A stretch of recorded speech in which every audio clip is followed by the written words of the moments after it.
back to my channel. Today I'm gonna share with you guys this wig right here.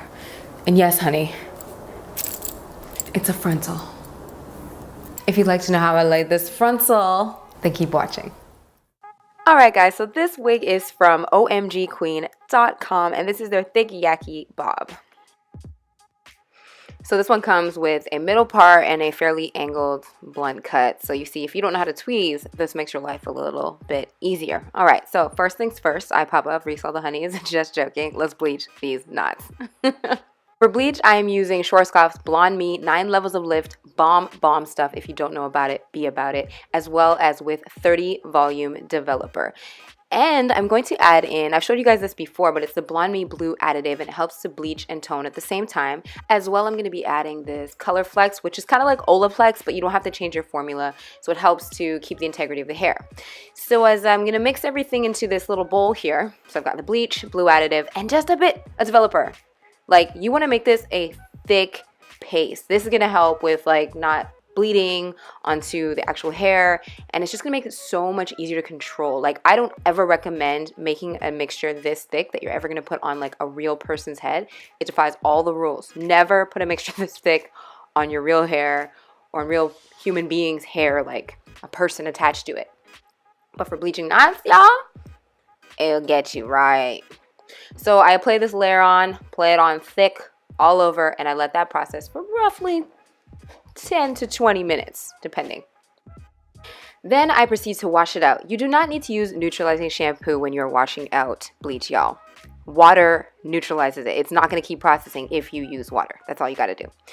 Then I move on to tinting the lace because it was too light, so I had to make it a little bit darker. And how you do that is you make a tea blend with some black tea, boil that up, and then you can now tint your lace. So I'd prefer a lace to be too light than too dark, because then you can't go back if it's too dark.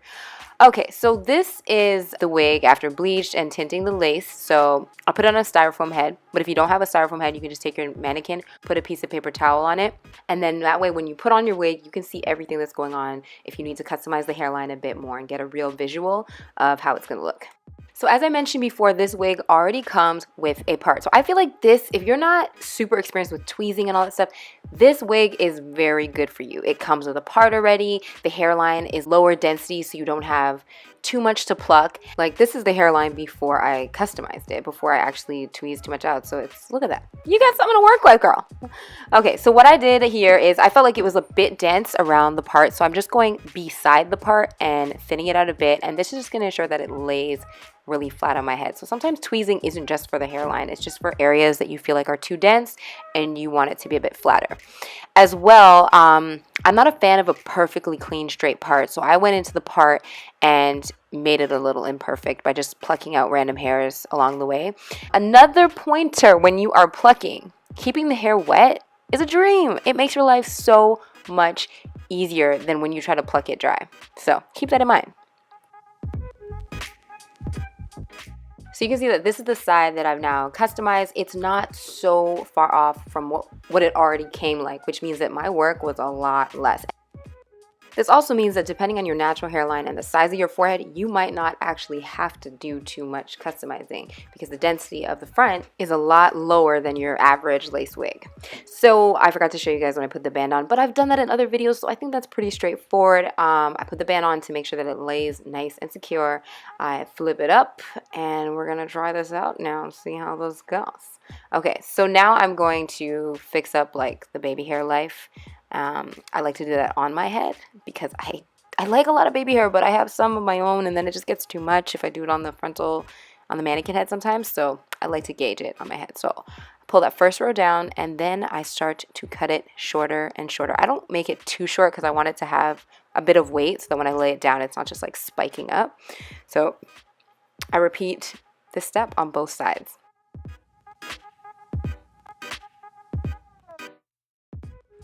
So I'm doing an up and down motion with the scissors. That's called slide cutting. I do that so that it's not blunt. I actually couldn't find my razor, so I would normally use a razor. But if you don't have a razor, you can slide cut, which is that process of going up and down, razoring off the end so that it's not blunt.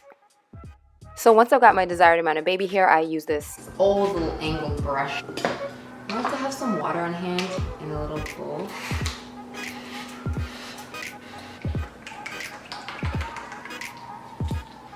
And on the back of my hand, I'm gonna put like a little bit of my foundation right here. So I mix my foundation with the Got2b gel. Why do I do this? Because I don't care what you say, they flake a little every now and then. But if it's gonna flake, it's gonna flake the color of my skin. It is not gonna flake white on your girl. So take that home, use it, own it, it works. Okay, so after I've made my concoction blend of colored Got2b gel, I lay this on my hairline only. I don't need to put this on my whole head, just the front of my hair, because realistically this wig is super secure already. I just need this now to lay down those little spots and hide those little secrets. I let that dry slightly, I pull it forward, and I press it down and let that do its magic. Then after that, I pull forward the baby hairs that I've created, and I use some water. Now this water is going to help me mold them and lay them down the way that I'd like before committing fully with the gel. So it's like I'm using the gel and the water to like work together, because sometimes the gel itself is gel, right? It gets sticky, it's hard to work with, but if you just use a little water to soften it up, it helps you make mistakes and fix them at the same time right away. So yes, it gives you power.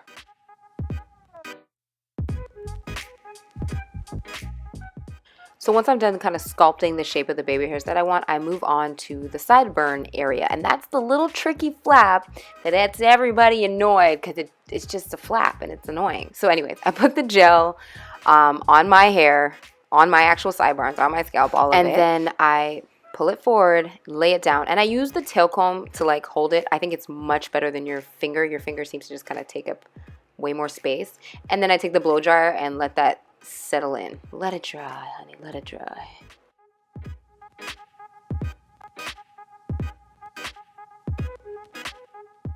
So after that is done, it is time to cook the hairline. Like, you think it's dry at this point, but it is not. Do not trust it. It is not dry. It is just tacky and it's just holding it in place, but this is what's going to seal the deal. So I put this, it's a tie head that has some stretch.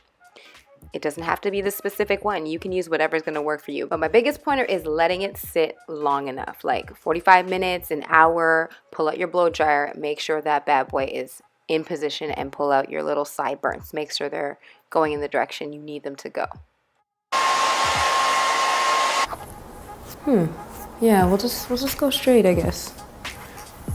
You see that curve, that home curl? Home curl is a curl that's too damn tight that you don't want. Get it? A home curl, like you did it at home when you were younger. The one curly bang at the front, that's a home curl.